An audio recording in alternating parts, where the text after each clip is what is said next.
Bismillahirrahmanirrahim. Assalamualaikum warahmatullahi wabarakatuh. Hamdan wa syukran lillah, amma ba'd. Puji syukur kita panjatkan atas kehadirat Allah Subhanahu wa taala yang telah memberikan kita nikmat kesehatan dan kesempatan untuk dapat mengikuti presentasi online pada hari ini. Salawat dan salam tak lupa pula kita curahkan kepada baginda Nabiullah Muhammad sallallahu alaihi wasallam, Nabi yang menjadi uswatun hasanah, contoh teladan yang baik untuk kita semua. Perkenalkan, kami dari kelompok 6. Saya Wahyu Hidayat selaku moderator yang akan memandu jalannya presentasi pada hari ini. Adapun partner saya yaitu Dia Januarti dan Haryani. Mereka yang akan menyajikan materi pada hari ini. Terima kasih saya ucapkan kepada Bapak M. Miftah Fahri Eskom MPD dan teman-teman yang telah menyempatkan waktunya pada hari ini. Adapun topik yang akan kami presentasikan pada hari ini ialah TCP, IP, dan OSI. Langsung saja saya persilahkan kepada Saudari Dia Januarti sebagai pemateri pertama untuk mempresentasikan hasil dari diskusi kami. Kepadanya dipersilahkan. Transmission Control Protocol atau Internet Protocol adalah suatu set aturan standar komunikasi data yang digunakan dalam proses transfer data dari satu komputer ke komputer lain di jaringan komputer tanpa melihat perbedaan jenis hardware. TCP dan IP adalah dua protokol jaringan komputer yang terpisah.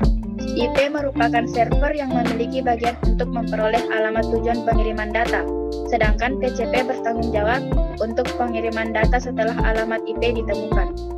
TCP dan IP adalah protokol yang terpisah yang bekerja sama untuk memastikan data dikirimkan ke tujuan yang diinginkan dalam jaringan. TCP atau IP model. Yang pertama, application, berfungsi untuk memberikan pelayanan kepada pengguna jaringan.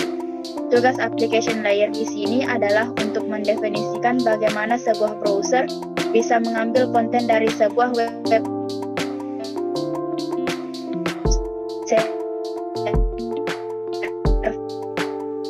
transport, berfungsi untuk mengadakan komunikasi antara dua komputer dan mengirimkan paket. Internet berfungsi untuk mencari jalur terbaik untuk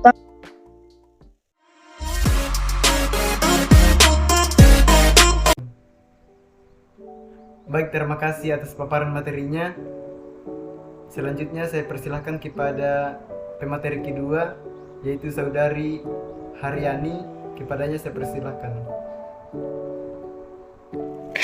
Terima kasih. Di sini saya sebagai pemateri kedua, yaitu tentang OSI layer. Pengertian OSI layer adalah sebuah konsep yang memungkinkan pertukaran informasi yang terjadi antara berbagai jenis sistem komunikasi komputer dengan menggunakan protokol standar yaitu TCP atau IP. Standar OSI layer bekerja dalam produser yang sistematis. Konsep ini membagi alur sistem komunikasi secara runtut ke dalam 7 lapisan abstrak layer dengan peranannya masing-masing. Berikut penjelasannya. Yang pertama, application.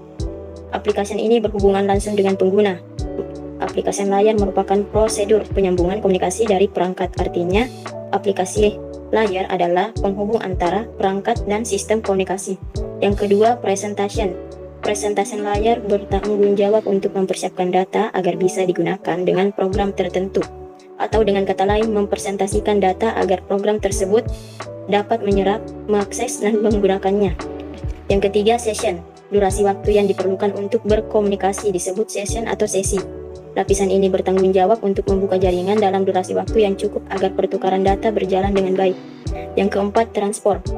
Berperan sebagai penanggung jawab kiriman pesan antar dua perangkat, mengambil data dari layar sebelumnya dan meneruskannya ke lapisan berikutnya, sekaligus memastikan bahwa data tersampaikan dengan baik. Yang kelima, network. Berarti jaringan. Dalam hal ini bertugas untuk memberikan jalur sebagai fasilitas bagi proses pertukaran informasi antara dua jaringan berbeda. Network layer tidak diperlukan pada komunikasi perangkat di jaringan yang sama. Yang keenam yaitu data link. Jika network layer adalah penyalur informasi antar jaringan, nah data link merupakan pemberi jalur komunikasi di dalam jaringan yang sama. Tugasnya hampir sama dengan network dan transport layer, hanya saja internal dalam satu jaringan. Yang terakhir, physical. Lapisan paling dasar dari ketujuh OSI layer bertanggung jawab untuk mentransmisikan data dalam bentuk bit stream. Physical layer mencakup segala piranti pertukaran informasi yang dimiliki oleh dua perangkat yang melakukannya, termasuk kabel dan tombol-tombol. Sekian penjelasan dari saya kembalikan ke moderator. Baik, terima kasih atas paparan materinya. Itulah tadi hasil dari presentasi kelompok kami. Kurang dan lebihnya mohon dimaafkan. Assalamualaikum warahmatullahi wabarakatuh.